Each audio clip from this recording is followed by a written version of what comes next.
So self-assessment is so important for such a variety of reasons, okay? But it's not only the students that need to be reflective.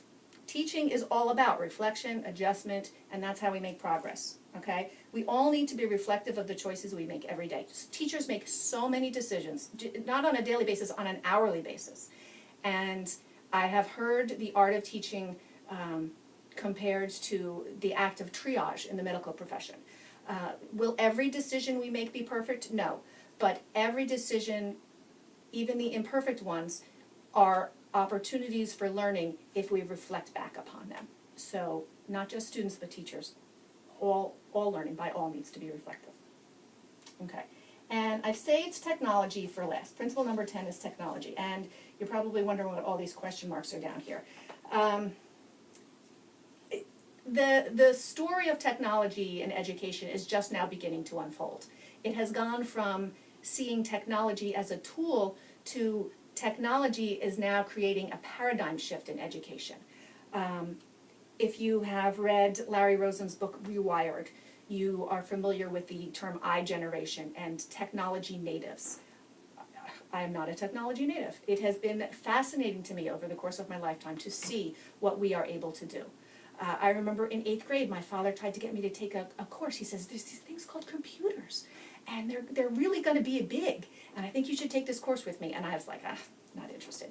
And, so I clearly am not a technology native, but our students are, and we need to respect that, and we need to make adjustments and tailor the way that they're going to learn to that fact. It is not something that we can teach around.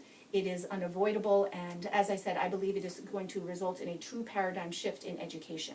Now, what that shift is going to result in, whether we're going to individualize instruction through the use of technology, whether we're going to look into the benefits of flipping classrooms, these and even more questions that we don't even know are questions yet are going to be dealt with in the course of the next few years in education. And so it is a pivotal time, and regardless of your feelings about technology, and I will be honest with you, I have trepidation because, again, I'm not a technology native.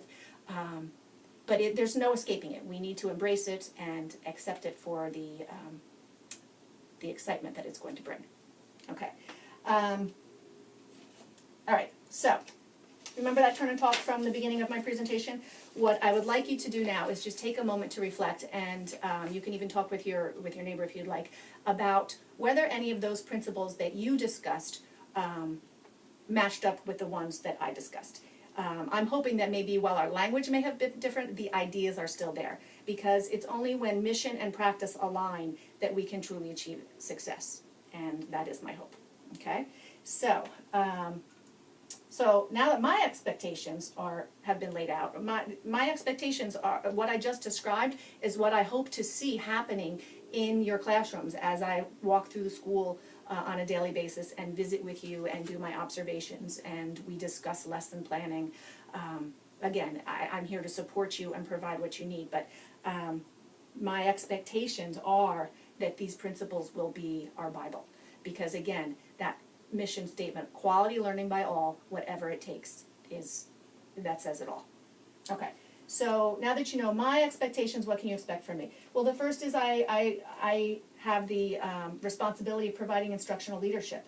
I want to provide you with appropriate professional development and guidance. I know that when I was a teacher, there were times when I felt that the professional development that I was getting did not meet my needs. While it may have been interesting, it did not help me personally. So I think that the age of one-size-fits-all professional development has passed, and it is my hope that all of the professional development that you receive will be appropriate and will guide you in your practice. You can expect me to be available to you. I will be visible to you. And lastly, I will have candy. And the candy will not be for the students, it will be for us, for you mostly, because I know how hard teaching is, and let's face it, sometimes we just need something sweet in our life to make it all easy. Okay, spoonful of sugar, right? Helps the medicine go down. Okay, so in conclusion, there may be differences of opinion regarding your top 10 and my top 10, but I know there's one thing that we can agree upon, and this is what I call the big truth in education, okay? And unfortunately, it is true that overall school effectiveness is equated with zip codes. Right now, poverty is and socioeconomic status are still correlated with learning and achievement. But of all the factors that schools can control, okay, of all the factors that schools can control, teachers matter more to student achievement than any other aspect of schooling. Okay, teachers matter more. This is a very powerful statement, and I'd like to close with just one more slide. Okay, Jaime Janot was a school teacher, a child psychologist, and a parent educator. He was born in Tel Aviv in 1922. He attended Columbia University, and he died in 1973. But this quote from one of his books is timeless, and it is still true today, and I'm going to end by reading it. It is my personal belief that this is true, okay? I've come to a frightening conclusion that I am the decisive element in the classroom. It's my personal approach that creates the climate. It's my daily mood that makes the weather. As a teacher, I possess a tremendous power to make a child's life miserable or joyous. I can be a tool of torture or an instrument of inspiration. I can humiliate or heal. In all situations, it is my response that decides whether a crisis will be escalated or de-escalated and a child humanized or dehumanized. Let us all be instruments of inspiration. Thank you, and I look forward to a great year together. Bye-bye.